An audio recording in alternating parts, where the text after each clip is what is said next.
Hay momentos en la vida que ninguna persona olvida jamás. Te encuentras en una habitación llena de gente que conoces desde hace años, compañeros de trabajo, viejos amigos, quizás tu propia familia, y de repente, en medio de todo eso, sientes que algo no encaja. No es nada dramático que puedas señalar con el dedo ni explicar con facilidad. Es solo algo que vibra levemente fuera de lugar, como una canción tocada con medio tono de desafinación. Las conversaciones parecen ensayadas. Las sonrisas llegan al rostro con un segundo de retraso. En cuanto abres la boca, alguien cambia de tema. Cuando llegas a casa, reproduces mentalmente cada detalle una y otra vez. Estás seguro de no haber hecho nada malo. No provocaste ninguna pelea. No dijiste nada hiriente. Y aún así, la distancia era real. La tensión se podía palpar. Ese frío sutil suspendido en el aire estaba ahí, sin lugar a dudas. Lo que nadie te ha dicho sobre esta experiencia es lo siguiente. No fue un malentendido ni paranoia. Lo que percibiste es uno de los patrones más antiguos y consistentes de la psicología humana. Es el mismo patrón sobre el que el psiquiatra suizo Carl Jung trabajó durante décadas, sobre el que escribió y sobre el que advirtió a la gente sin descanso. Cuando comprendes qué impulsa este proceso, la confusión desaparece por completo. No porque las cosas se vuelvan más fáciles de repente, sino porque dejas de culparte por algo que, en realidad, nunca tuvo que ver contigo. Hablemos en profundidad de lo que realmente está ocurriendo. Necesitamos entender por qué tu lucidez te convierte en una amenaza, por qué tu crecimiento te convierte en un blanco y por qué incluso la versión más honesta y auténtica de ti mismo incomoda en silencio a ciertas personas. Esta es la arquitectura oculta del malestar humano. La mayoría de nosotros crecimos con un modelo bastante simple para explicar por qué las personas no se llevan bien. Buscamos causas evidentes. Que alguien haya dicho algo hiriente, que haya faltado a su palabra, que haya engañado o mentido. Asumimos que todo conflicto tiene una causa visible, pero Carl Jung fue más allá de ese modelo y se topó con una verdad mucho más perturbadora. Jung sostenía que la forma más poderosa y extendida de hostilidad social no tiene casi nada que ver con lo que haces. Tiene que ver con lo que tu existencia provoca en los demás, sobre cómo se sienten consigo mismos.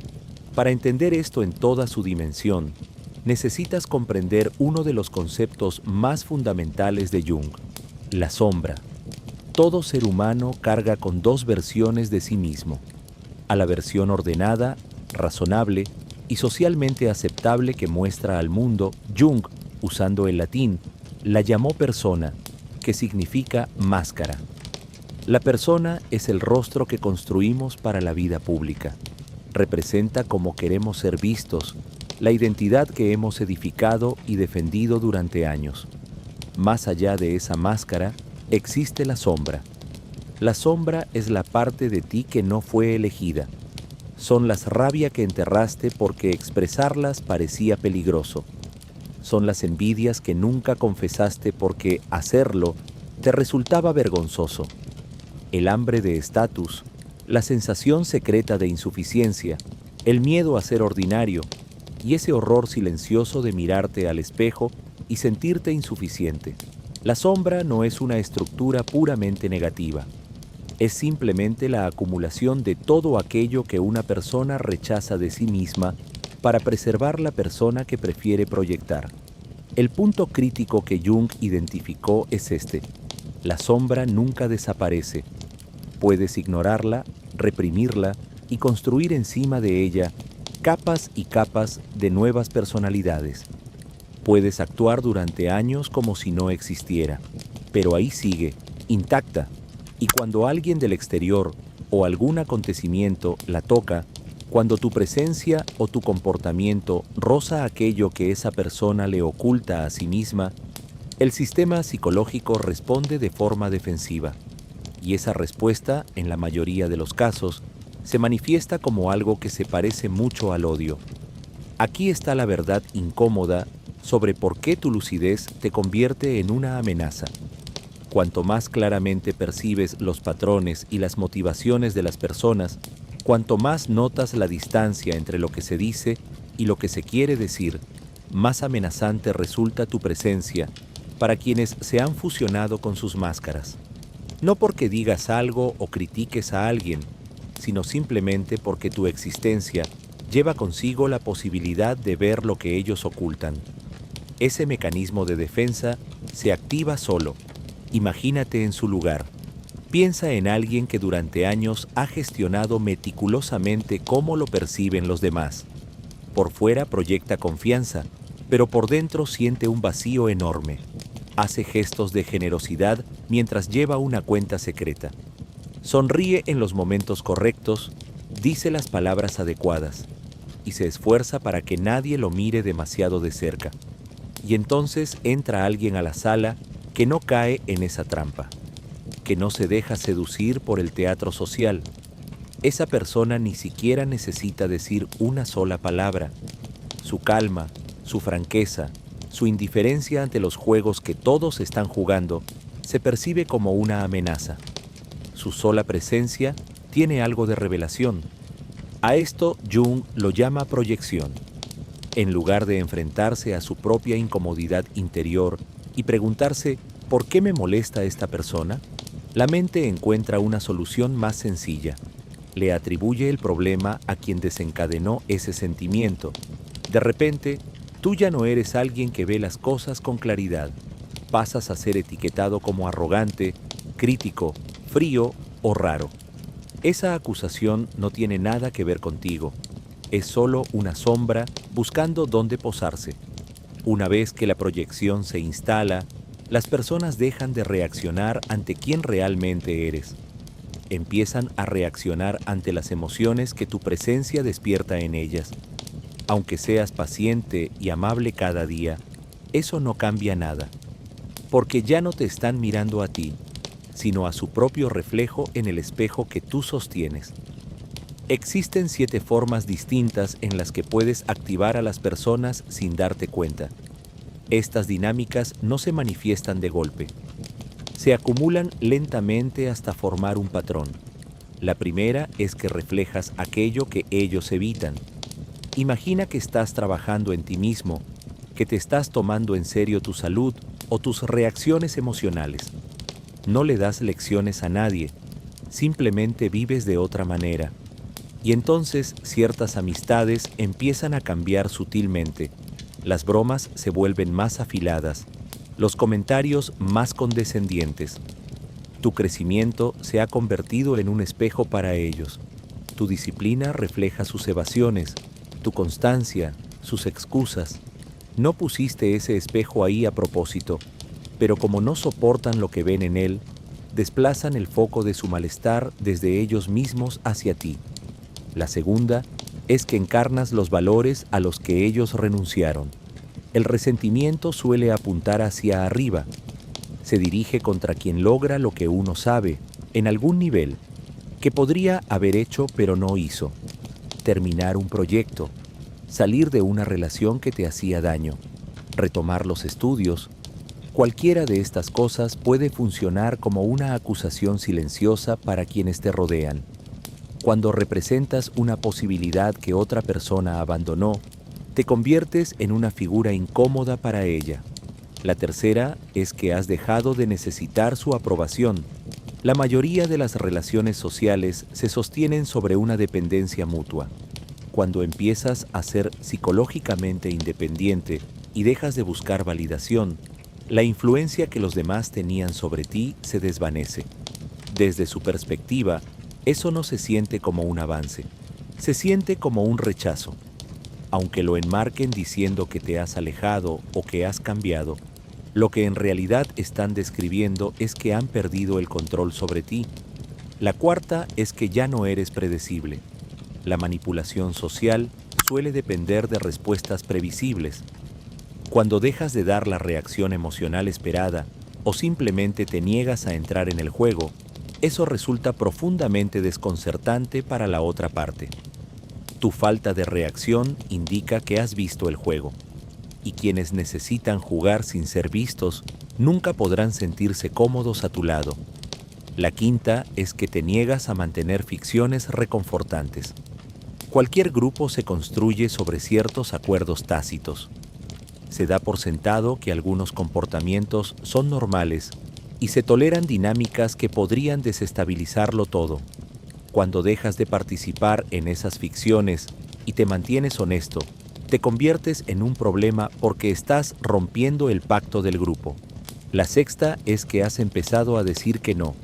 Si durante mucho tiempo te vieron como alguien complaciente y de límites flexibles, los demás se acostumbraron a esa comodidad. Cuando comienzas a poner límites, lo viven como una pérdida. No te dirán, prefería cuando podía tratarte como quería. Te dirán que te has vuelto frío o egoísta. Pero lo único que está ocurriendo es que un acuerdo desequilibrado está llegando a su fin. La séptima y última es la distancia generada por tu avance. Cuando cambias tu forma de ver el mundo y tus prioridades, se crea una distancia natural con quienes permanecen inmóviles. Eso no es una traición, es simplemente estar en un lugar diferente. Quienes no se han movido al sentir esa distancia, en lugar de preguntarse ¿por qué sigo igual?, convierten esa pregunta en un juicio contra ti.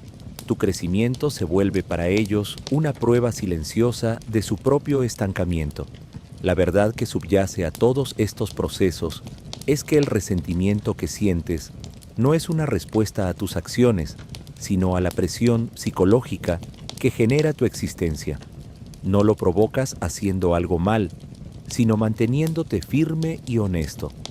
Jung creía que el propósito más profundo del desarrollo humano es la individuación, el proceso de soltar las máscaras y avanzar hacia un ser auténtico. La individuación es rara y resulta profundamente incómoda, porque exige avanzar por el mundo sin la seguridad de la aprobación de todos. A quienes están en proceso de individuación es imposible controlarlos, y eso los convierte en una amenaza existencial para otros. Tu transformación es una llamada silenciosa dirigida a todos los que han decidido no transformarse. Cuando reconoces este patrón, el error más grande que puedes cometer es achicarte para hacer sentir cómodos a los demás. Cuando te limas las aristas, el resentimiento no desaparece, simplemente se vuelve más familiar. Lo que en realidad necesitas hacer es permitir que ciertas relaciones terminen o evolucionen de manera natural.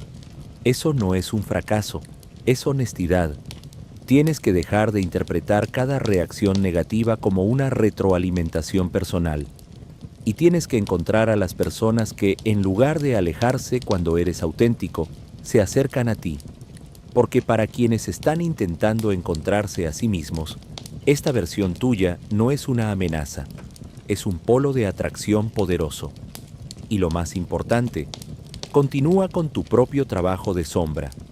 Mientras detectas estos patrones en los demás, no olvides revisar si existen los mismos patrones en ti. El objetivo no es ser perfecto, sino ser una versión más íntegra y verdadera de ti mismo. Al mantenerte en este camino, tu círculo social cambiará. Algunas personas saldrán de tu vida, y eso puede doler, pero las relaciones que sobrevivan estarán construidas sobre una base mucho más sólida y honesta, y ya no estarás tan agotado porque habrás dejado de actuar. Como señaló Carl Jung, la individuación es la tarea más importante que un ser humano puede emprender. Sin ella, sigues contemplando la vida a través de una ventana empañada. Aprender a ver con claridad es entender la diferencia entre una relación que termina porque creciste y una que termina porque cometiste un error. Esa conciencia te liberará de encogerte cada vez que a alguien no le guste lo que ve en el espejo. Si este contenido te ha susurrado que esa soledad inexplicable que sientes en tu interior es en realidad un dolor de crecimiento, y si has sentido que ya es hora de dejar de ser aplastado por las sombras ajenas, pon en acción esa conciencia ahora mismo. Los días en que sacrificabas tus límites para complacer a los demás han quedado atrás. Te pido que vayas a los comentarios y escribas esta frase con determinación y con total autenticidad. Me miro en mi propio espejo con honestidad. Con esas pocas palabras, declara que ya no estás a merced de las proyecciones ajenas y que pones tu integridad interior por encima de todo lo demás. Y si quieres seguir acompañado en el proceso de construir tu verdadero ser, no olvides suscribirte a mi canal de YouTube, donde encontrarás análisis filosóficos con profundidad psicológica y contenidos que iluminan el camino de la transformación personal. Recuerda, no son las historias que los demás inventan sobre ti las que determinan la calidad de tu vida. Es lo firmemente que te mantengas en pie dentro de tu propia realidad. Sé valiente en el camino de encontrarte a ti mismo